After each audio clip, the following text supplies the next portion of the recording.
वंदे मातरम बच्चों। बच्चों कल हमने अनुस्वार संधि का अध्ययन किया था। कुछ उदाहरण आपको हल करने के लिए दिए गए थे। इन कुछ उदाहरणों के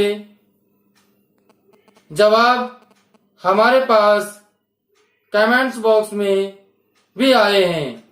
आज हम सर्वप्रथम कल दिए गए उदाहरणों को हल करते हैं और इसके बाद अगली संधि का हम अध्ययन करेंगे। पहला उदाहरण हमारा था पुस्तकम पठति। आपसे कल हमने कहा था कि अनुस्वार संधि का जो नियम है वो पूर्व पद में मकार हो, बाद में हल हो। बाद में हल हो। हमने कल आपको बताया था मकार प्लस हल व्यंजन बराबर अनुस्वार हो जाता है। तो बच्चों जो हमारा मैं है इस में का अनुस्वार हो जाएगा। हमारा शब्द बन गया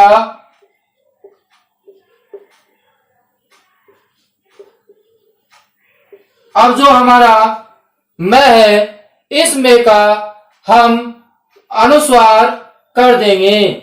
अनुस्वार का हमने आपको संकेत बताया था कि छाया रेखा के ऊपर जो बिंदु है वो अनुस्वार है। जैसे कि अंग, तो यह हमारा अनुस्वार है।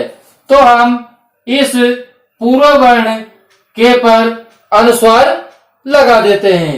बाद में हमारा जो शब्द है उसको यथावत वैसा के वैसा ही लिख देते हैं। तो हमारा शब्द बन गया पुस्तकम पठति। इसी प्रकार अगला हमारा उदाहरण है, यहां भी पूर्व पद में मकार है, बाद में हल व्यंजन है। तो ये मकार का हम अनुस्वार कर देंगे। राम शब्द हमने लिख दिया। हमने आपको पूर्व बताया था कि संधि वर्णों में ही होती है। तो हमारा जो मकार है यह हमारा वर्ण है, तो इस वर्ण का मकार का अनुस्वार हो जाएगा और हमारा शब्द बन जाएगा रामम। और पीछे जो शब्द दे रखा है उसको वैसे के वैसे ही हम लिख देते हैं। बच्चों अगला हमारा उदाहरण है शत्रुम जयति। तो पहला शब्द हमने शत्रु लिख दिया। बाद में हमारा जो मकार है इस मकार का हम अनुस्वार कर देंगे। मकार के स्थान पर अनुस्वार कर देते हैं और बाद वाला पद वैसा के वैसा ही लिख देंगे। बाद वाली जो हमारी शर्त है हल व्यंजन हो, कहने का तात्पर्य स्वर नहीं हो। तो हमारे बाद वाले पद में हल व्यंजन है, स्वर नहीं है, इसलिए जयति शब्द को हम वैसा ही लिख देते हैं। तो हमारा शब्द बन गया शत्रुम जयति। बच्चों चौथा उदाहरण हमारा इस प्रकार है। यहां भी हमारा जो पूर्व पद का अंतिम वर्ण है वो मकार है। इस मकार का अनुस्वार हो जाएगा। बाद में का उत्तर पद का पूर्व वर्ण हल है, व्यंजन है, इसलिए हमारी यह संधि अनुस्वार संधि होगी। तो बच्चों हम इसको हरिम और जो अनुस्वार है वो आगे वाले वर्ण पर हम लगा देते हैं। तो हमारा शब्द बन जाता है हरिम। अब बाद में जो हमारा पद बचा उसको हम यथावत लिख देते हैं। तो यह बन गया वंदे। इसी प्रकार आगे जो उदाहरण है वह है विद्यालय पठती। बच्चों, यहाँ हमारे पूर्व पद में जो हमने शर्त बताई थी, पूर्व पद में मकार हो तो हमको मकार मिल गया। अब हम इस मकार का अनुस्वार कर देंगे। उत्तर पद हल है, व्यंजन है, इसलिए इसमें संधि अनुस्वार संधि होगी। तो हमारा जो शब्द बना वह है विद्यालय। अब इस मकार को आगे वाले वर्ण पर लगा देते हैं तो ये बन गया विद्यालय। अब बाकी जो शब्द है इसको वैसा के वैसा ही लिखते हैं। तो इस प्रकार बच्चों हमारे पूर्व में बताई गई संधि के उदाहरण हमने हल किए हैं। इनसे आपके द्वारा किए गए उदाहरणों का मिलान कर सकते हैं। बच्चों, अब हम अध्ययन करते हैं प्रसवर्ण संधि। बच्चों, प्रसवर्ण संधि का सूत्र है अनुस्वारस्य यही प्रसवर्ण। कहने का तात्पर्य अनुस्वारस्य यानी अनुस्वार का, यही मानी यही प्रत्याहार हो जाता है। यही प्रत्याहार में कैसे लेकर के मैं तक 25 वर्ण होते हैं तथा यह रेलव अंतस्थ वर्ण होते हैं। लेकिन हमारी संधि में मात्र कैसे लेकर मैं तक 25 वर्णों का उपयोग होगा। अब हम संधि का अध्ययन करते हैं। बच्चों, पूर्व पद में मकार हो या अनुस्वार हो, अनुस्वार का तात्पर्य जैसे कि आम शब्द है तो इसके जो यहां लगा हुआ है यह हमारा अनुस्वार है, या फिर पूर्व पद में मकार हो तो हम उस मकार को पंचम वर्ण में परिवर्तित कर देते हैं। लेकिन उससे पूर्व हमारी कुछ शर्त है। शर्त क्या है? उत्तर पद में जो पूर्व वर्ण है, उत्तर पद का जो पूर्व वर्ण है वह पूर्व वर्ण यह प्रत्याहार होना चाहिए। यह प्रत्याहार में कौन कौन से वर्ण है? क क ग ग ये, च छ ज झ ञ, ट ठ ड ण, त थ द ध न, प फ ब भ म। यह हमारे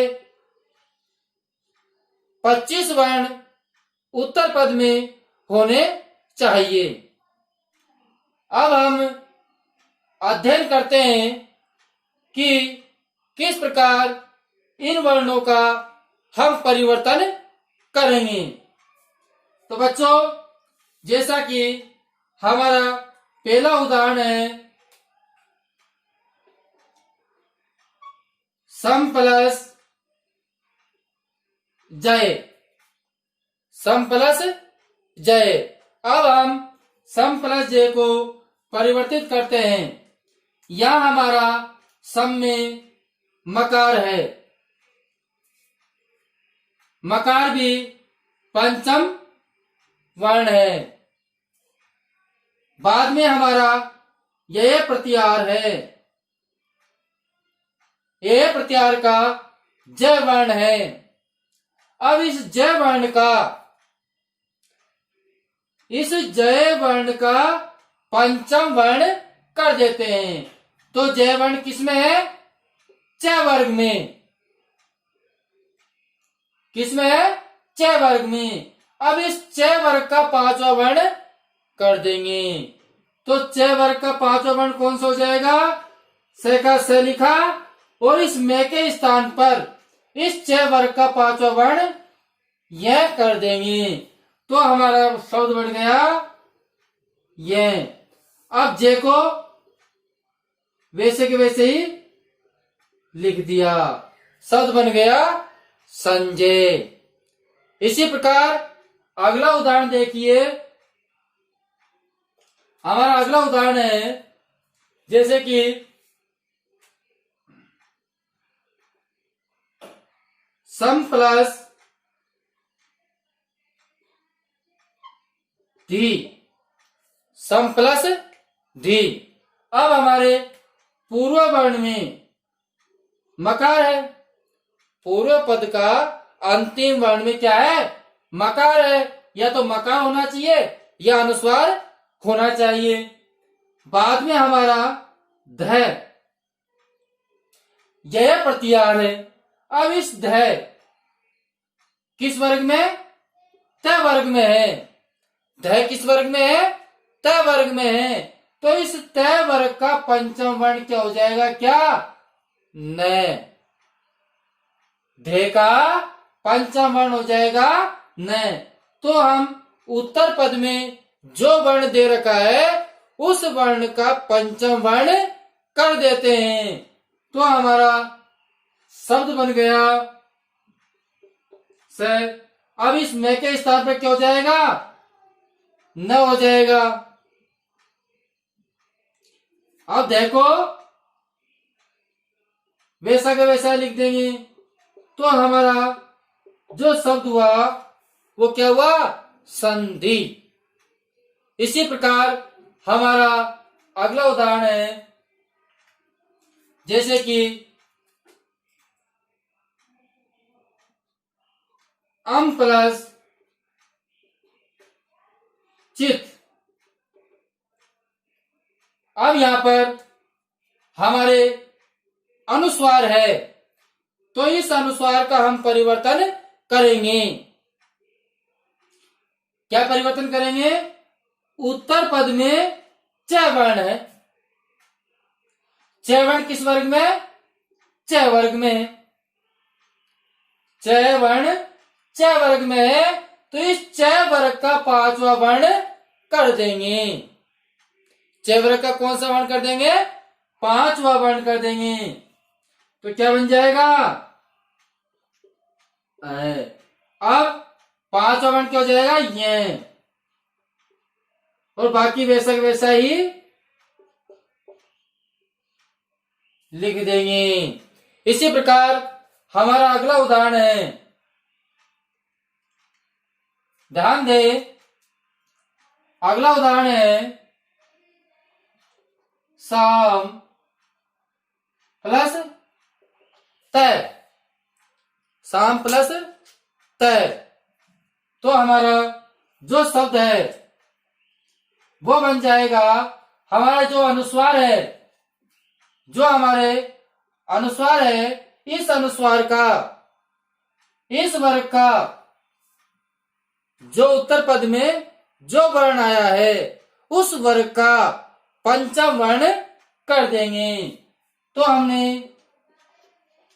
सा का सा लिखा। अब अनुस्वार के स्थान पर इस तय वर्ग का जो तय वर्ग है इस तय वर्ग का पंचम वर्ण क्या है? न। तय वर्ग का पंचम वर्ण क्या है? न। तो इसका हम पंचम वर्ण कर देंगे शांत। जैसे कि अगला हमारा उदाहरण है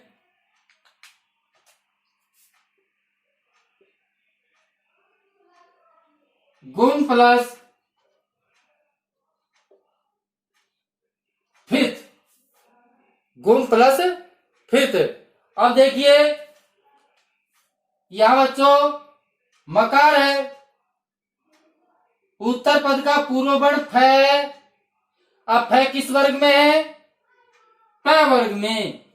फ किस वर्ग में है? प वर्ग में। तो प वर्ग का कौन सा वर्ण हो जाएगा? पांचवा वर्ण। तो प वर्ग का पांचवा वर्ण क्या हुआ? मैं। तो मकार के स्थान पर हम क्या लिख देंगे, मैं ही लिख देंगे। तो हमारा शब्द बन गया गुम फित। जैसे हमारा अगला उदाहरण है काम प्लस तय। तो हम इसका शब्द बनाएंगे, यह अनुस्वार है तो अनुस्वार के स्थान पर क्या हो जाएगा, तय वर्ग का पंचम वर्ण। तो क्या बन गया का और इसका पंचम वर्ण तय वर्ग का पंचम वर्ण क्या होगा, न। तय वर्ग का पंचम वर्ण क्या होगा, न। तो शब्द क्या बन गया, कांत। तो इस प्रकार हमने उदाहरणों के माध्यम से प्रसवर्ण संधि को समझा।